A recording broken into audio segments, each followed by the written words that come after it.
Power doesn't always scream. Sometimes it whispers, and that whisper is far more dangerous than any roar. In the corridors of politics and global strategy, few names evoke as much fascination, fear, and psychological mystery as Vladimir Putin. To some, he is a strategist of genius, a man who plays a game no one else even sees. To others, he is a shadow, a manipulator, a living embodiment of control. But beyond the headlines, the geopolitics, and the myths, lies a far deeper enigma, the psychology of a man who learned to master the world by first mastering himself. Putin's mind operates like a frozen chessboard, every piece deliberate, every move calculated, every silence heavier than 1,000 speeches. His emotional world seems impenetrable, but beneath that surface of composure lies something extraordinary, an architecture of control built from trauma, survival, and the art of reading human weakness. He doesn't react, he observes. He doesn't shout, he measures. And in those seconds of stillness, the entire room bends toward his rhythm. To understand Vladimir Putin, one must first understand the environment that forged him. Leningrad in the aftermath of war was not a city, it was a wound trying to heal. Hunger, fear, and secrecy shaped a generation that trusted no one and expected nothing. It was in that cold silence that young Putin learned his first psychological law, that weakness invites domination. From the alleys of a broken empire, he carried that lesson into every room he ever entered, from the KGB training halls to the highest offices of power. He studied not only politics but people. He learned how to read the flicker of hesitation in a man's eyes, how to sense uncertainty in a handshake, how to let others believe they had control while quietly tightening his grip. The KGB taught him surveillance, but life taught him something even more valuable, invisibility. To disappear behind masks, to let the world project its fears and hopes onto an unreadable face. The fewer emotions you show, the more others reveal their own. Psychologically, Putin represents an archetype rarely seen in modern leadership, the cold dominator. He doesn't rely on charisma, he relies on precision. He doesn't lead by inspiration, but by inevitability. His power is not loud, it's atmospheric. You don't see it, you feel it. Like a temperature drop in a room that was once warm. There is something almost surgical about the way he approaches control. It's as if emotion, for him, is not an impulse but a tool, to be sharpened, hidden, or deployed only when absolutely necessary. He understands human emotion the way a hunter understands movement in a forest, not as something to participate in, but as something to predict. In every interaction, he positions himself not in opposition, but in observation. He doesn't need to win a confrontation if he can make the opponent collapse under the weight of his own reactions. His smile, when it appears, is a weapon. It disarms. It invites. It deceives. Because behind that smile lies a question no one can answer: what is he thinking? The inability to read him is his control. It's a psychological mirror, you see in him what you fear most. To the West, he becomes the specter of authoritarian will. To his followers, the embodiment of national strength. But to himself, perhaps, he is simply the survivor who refuses to lose control of his narrative ever again. Jung would call this the archetype of the strategist, a personality built on shadow integration, where every impulse of vulnerability is transmuted into structure, and every fragment of fear becomes foresight. But there's something even more complex in Putin's case. It's not just control, it's restraint. The ability to suppress emotion so completely that even his own psyche becomes a tool of statecraft. He's not possessed by power, he is power. It moves through him like current through wire, invisible, cold, efficient. Psychologically, this makes him almost immune to moral framing. Guilt, doubt, empathy, these emotions exist in him not as limitations, but as instruments of timing. He knows when to show empathy and when to withdraw it. When to humanize and when to dehumanize. To him, emotions are currency, to be exchanged only when they yield influence. This is not sociopathy in its clinical form, it's something colder, trained detachment. the discipline of one who has looked too long into the void and learned to live there comfortably. His speeches, his pauses, even his silences are part of a carefully orchestrated performance, not to entertain, but to dominate the psychological space of his audience. Every gesture is theater, but theater with consequence. Behind that control lies an old, unhealed wound, the trauma of instability. The child who grew up in post-war scarcity learned one eternal truth: control is safety. To lose control, even emotionally, is to return to that chaos. So, he never does. This is why his leadership style feels less like command and more like possession. He doesn't govern institutions, he inhabits them. He fuses his identity with the image of the state, blurring the line between man and nation, self and symbol. It's not narcissism, it's survival. If he ceases to embody power, power ceases to protect him. And that is the paradox that defines him: the more control he gains, the more captive he becomes to the image he's created. Yet, beneath the calculated surface, something else flickers, a deep, almost spiritual conviction that history is not random. That his role in it is not accidental.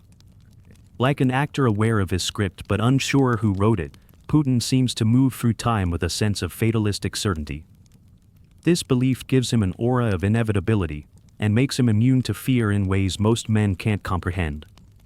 Because how do you threaten a man who truly believes he is the instrument of destiny? To analyze Putin is to stare into the paradox of human psychology itself, where control becomes both armor and cage, where survival becomes domination, and where silence can conquer more effectively than speech. His genius is not emotional, it's structural. He doesn't invent, he arranges. He doesn't destroy, he recalibrates. Everything is movement, balance, pressure, like the subtle manipulation of temperature in a cold room until everyone forgets what warmth ever felt like. He once said, "He who doesn't regret the Soviet Union has no heart, he who wants it back has no brain." It's not just a statement of politics, it's a confession of psychology. He mourns what was lost but refuses to be ruled by it. His heart remembers, his mind calculates. That is his equilibrium, a heart trained to obey logic, and a logic born from survival. And yet, there is a question that lingers beneath it all, the question that no strategist, no spy, no historian has ever truly answered. When a man becomes his own myth, does he still remember who he really is?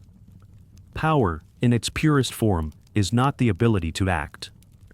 It is the ability to decide when not to act. Vladimir Putin understands this better than anyone alive. His control lies not in the spectacle of movement, but in the precision of restraint. While others shout to prove dominance, he listens to expose weakness. In silence, he gathers information, and in stillness, he commands submission. It is a paradox of his psychology: the less he reveals, the more the world reveals to him. This mastery of silence is not mere habit. It is psychological engineering. Putin uses absence as a weapon: absence of expression, absence of reaction, absence of predictability. Those around him fill that void with fear, projection, and self-doubt. In that vacuum, he becomes omnipresent. This is what makes his leadership so disorienting to adversaries. They never know where he stands, what he feels, or how far he is willing to go. The uncertainty is the control. At the core of his mind lies a singular principle: information is power, but emotion is leverage. To display emotion is to give your opponent a map of your vulnerabilities. So, he doesn't. His emotional expression is minimal, almost mechanical. A faint smirk. A nod. A pause long enough to make the other person feel they've already lost. His psychology is rooted in asymmetry: where others use force, he uses perception. He doesn't need to overpower, he only needs you to believe you've already been overpowered. In psychological terms, Putin operates with what analysts call strategic dissociation, a deliberate separation of self from emotion. It is a form of psychological armor developed through decades of navigating environments where emotion equals exposure. To survive, he learned to watch rather than feel. Every glance becomes data, every hesitation a weakness, every reaction a tool. Over time, this detachment becomes second nature, not a choice but a condition. He is not acting calm, he is calm, because anything else would be lethal. But such control comes at a cost. The more a person suppresses emotion, the more emotion becomes abstract, intellectualized, studied, used as a mechanism rather than experienced as a feeling. It is why Putin's empathy, when it appears, feels performative, not because it is false, but because it is filtered through the machinery of purpose. For him, compassion has utility, and anger has strategy. The boundary between authenticity and manipulation blurs until even he might not know where one ends and the other begins. His environment rewards that ambiguity. In a system where loyalty is measured by silence and fear is the primary motivator, the one who speaks least becomes the one who controls the narrative. Putin doesn't need to impose terror, the system internalizes it for him. His subordinates anticipate his expectations, often exceeding them out of instinct. This is not charisma, it's conditioning. He has turned psychological pressure into cultural behavior. The entire apparatus begins to think in his rhythm, to feel his absences as presence, his approval as survival. It's a kind of hypnosis. He knows that human beings crave clarity, and when they don't get it, their minds create it.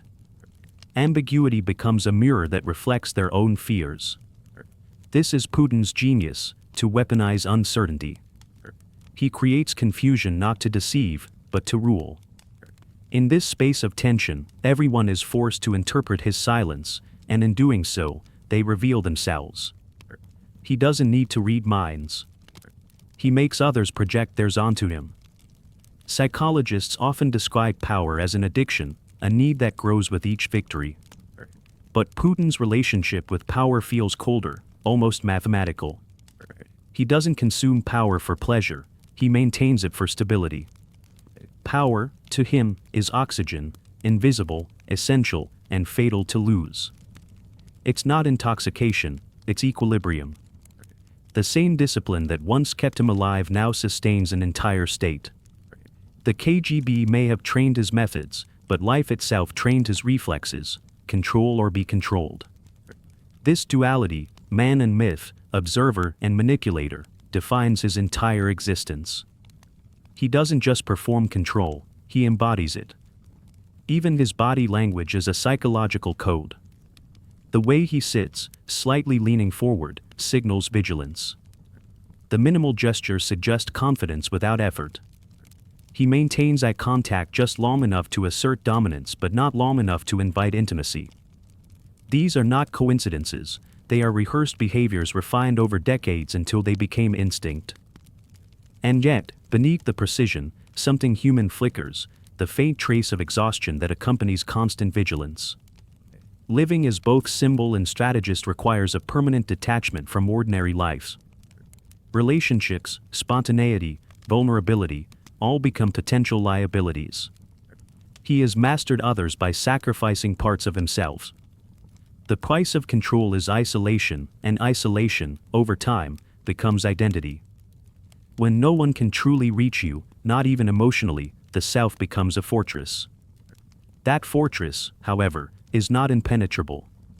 History shows that even the coldest leaders carry fractures, moments when the mask slips, if only for a second.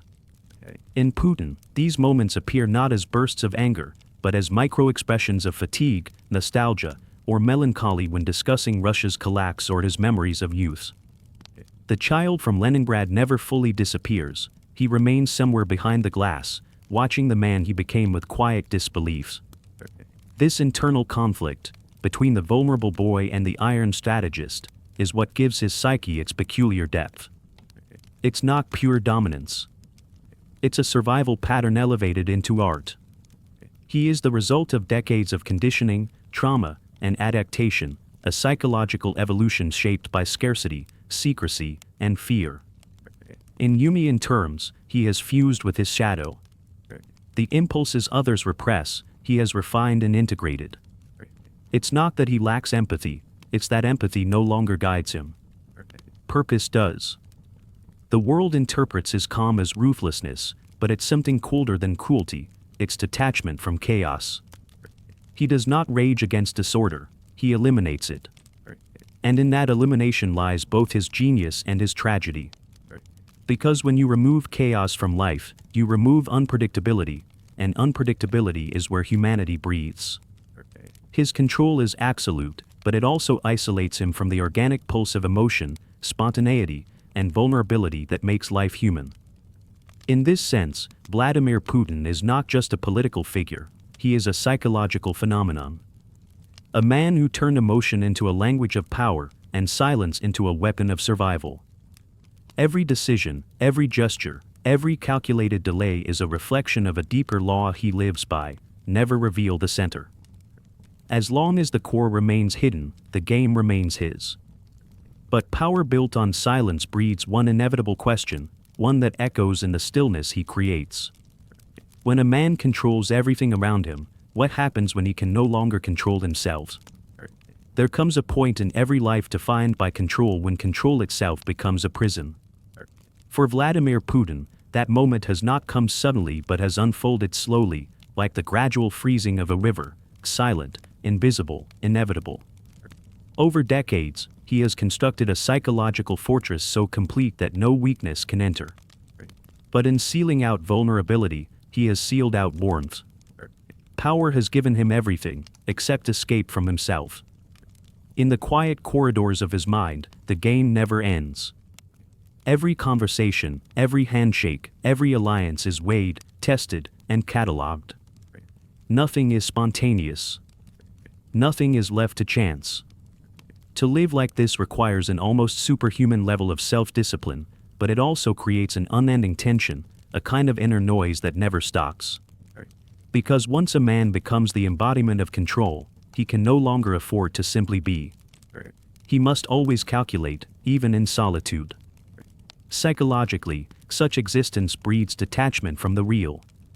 When every gesture becomes symbolic and every word carries consequence, authenticity becomes a liability. Over time, reality itself starts to warp. Others no longer see you as a person, they see a projection. They respond not to who you are, but to what you represent. And slowly, inevitably, you begin to see yourself through that same distorted lens. This is the paradox of absolute power. The man who controls everything loses control over his own reflection. In Putin's case, this phenomenon manifests as a kind of moral solipsism, the belief that the world operates within the logic of his own narrative. He no longer needs to prove he is right, being right becomes an inherent condition of existence. The moral compass collapses inward. Right and wrong are not fixed coordinates, they are defined by the outcome of the move. The strategist replaces the human being. And as with all long games, victory becomes less about triumph and more about survival. There is something profoundly tragic about that transformation. Because beneath the strategist, the intelligence operative, the political symbol, there once existed a man with a sense of curiosity, of loyalty, of pride in survival. That man has not disappeared, he has been absorbed into the structure. His memories, his impulses, his regrets, all have been repurposed to serve the function of control. When the system became dependent on him, he became dependent on the system. He cannot step away because the role no longer belongs to him. He belongs to it. This is where the line between identity and myth blurs completely. To his followers, Putin becomes destiny incarnate, the man chosen to restore a nation's lost pride. To his opponents, he becomes the cold architect of fear. To himself, perhaps, he is simply the necessary balance between chaos and order. But whatever the truth, one fact remains: the man and the myth are now inseparable. The persona has consumed the person. And yet, traces of the human surface in the smallest gestures, a glance at an old photograph, a pause before answering a question, a half-smile that flickers for a second and dies.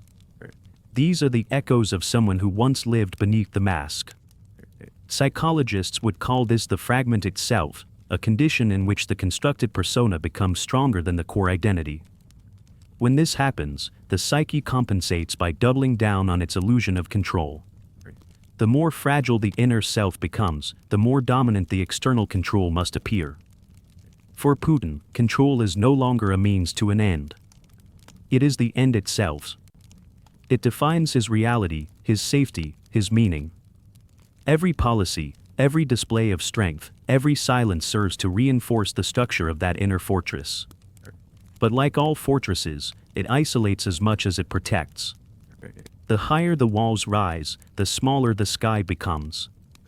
And somewhere behind those walls, a question lingers, not of politics, but of humanity. What remains of the self when the performance never ends?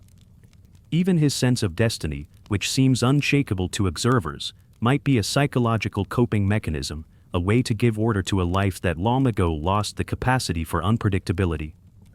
To see oneself as chosen is to find purpose in solitude. It justifies sacrifice.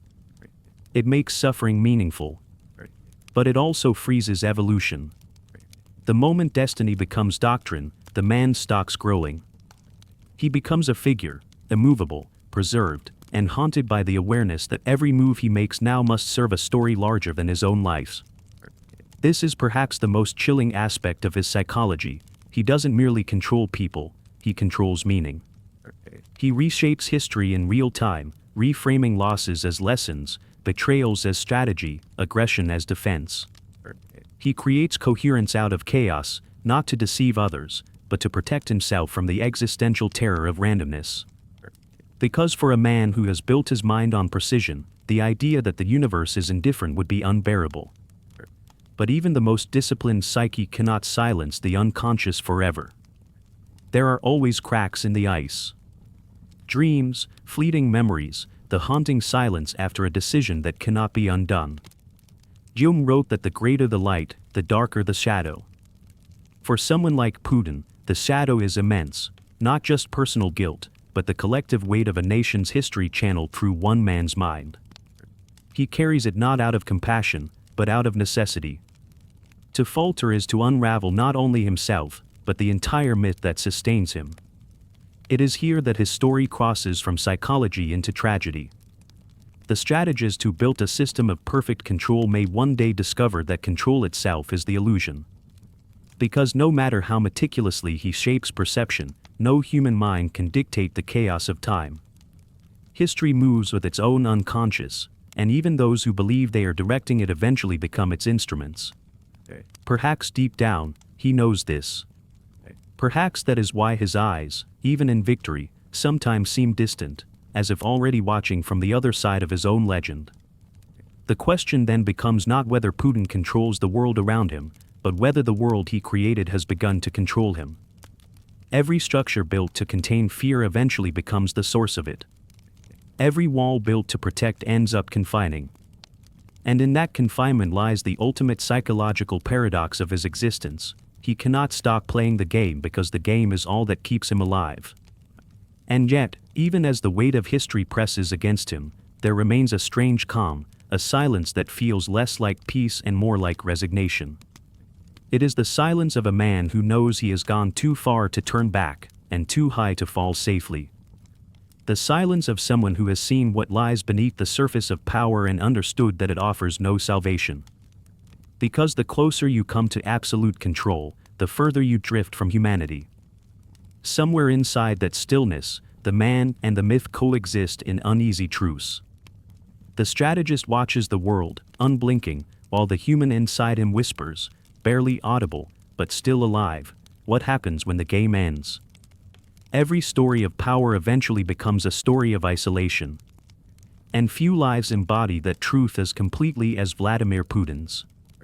He is a man who turns silence into strategy, fear into discipline, and control into identity.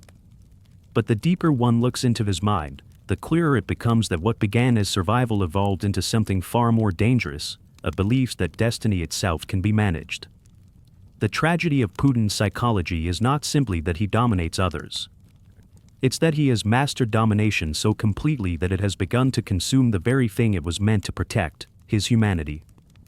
Power, to him, is not temptation, it's oxygen. It sustains him, defines him, and slowly, invisibly, suffocates him. Behind every calculated gesture, every measured word, every prolonged silence lies a single truth that he cannot afford to face, that the cost of control is connection.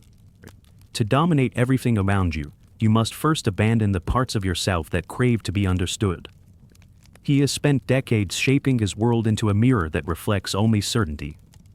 But certainty is sterile. It has no warmth, no chaos, no growth.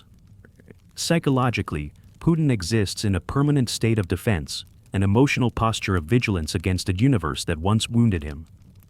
And yet, in defending himself against vulnerability, he has also defended himself against intimacy, against empathy, against the unpredictable pulse of life itself. The boy from Leningrad built his walls to survive the cold, but those same walls became the cold that defines him. And still, there is brilliance in it. A terrifying brilliance. Because to understand Putin is not to admire him, but to recognize the elemental force that drives him, the fusion of intelligence, trauma, and will. He is not insane. He is not irrational.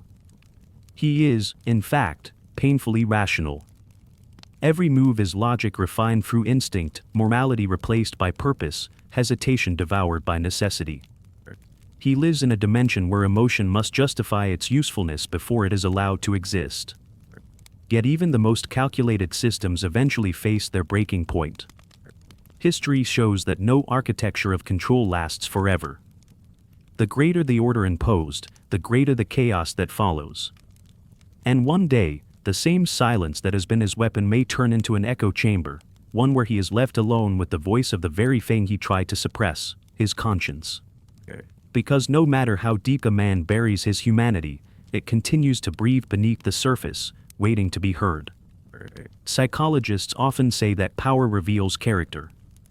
But in truth, power erases it. It strips away everything that isn't functional, leaving only what can survive in the light of dominance. What remains in Putin is not just a man, it's a function, a mechanism, a self-regulating system of perception and response. The emotional core that once made him human has been reconfigured into something else, a presence that thinks, calculates, and endures. But does it still feel? That is the haunting question no analysis can fully answer.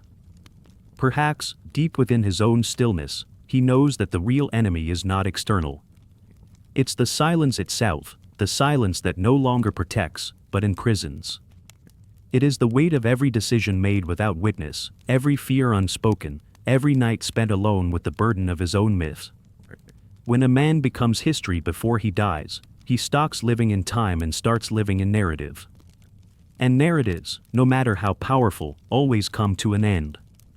Vladimir Putin's mind is not a mystery to be solved, it's a reflection of the world that created him, a world that values strength over empathy, order over chaos, image over truth.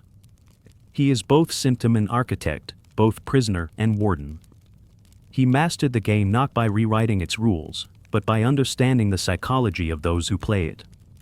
And in that mastery lies the essence of his cold genius, the ability to make people see only what he wants them to see, while hiding the one thing he fears they might find, that beneath the ire, there is fragility. But the most chilling truth of all may be this, that fragility, left unacknowledged, becomes destiny. When a man cannot face his own weakness, he forces the world to play the role of his shadow. And the world, inevitably, answers. So what remains when the mask finally cracks? When the strategist meets the man in the mirror, and the silence can no longer hold back the noise of everything he's buried? Maybe that is a confrontation even Putin himself avoids, not because he fears it, but because he knows it would end the illusion that has sustained him. The illusion that control is strength, when in reality, control is fear disguised as order. The mind of Vladimir Putin is a monument to control, brilliant, cold, and collapsing in slow motion beneath the weight of its own perfection. It teaches us something uncomfortable about human nature, that the desire for power is often a desperate search for safety, and a quest for safety can turn even the most intelligent man into his own warden. And maybe, when all the pieces are stripped away, the titles, the victories, the empire of influence, what's left is not a ruler, not a villain, not even a hero. What's left is a human being standing at the center of his own silence, wondering, for the first time in his life, what freedom might actually feel like. If this journey into the mind of Vladimir Putin made you think, if it made you question the nature of power, control, or the darkness that lives inside every human being, take a moment to keep this conversation alive. Like this video if you want more explorations into the psychology of power, obsession, and genius. Subscribe so you don't miss the next descent into another mind that shaped the world. And in the comments below, tell me who you want to see next, whose mind should we dissect, whose darkness should we enter, whose hidden motives should we bring into the light. Because behind every great name is a mind, and behind every mind, a story that demands to be understood. So choose carefully. The next journey begins with you,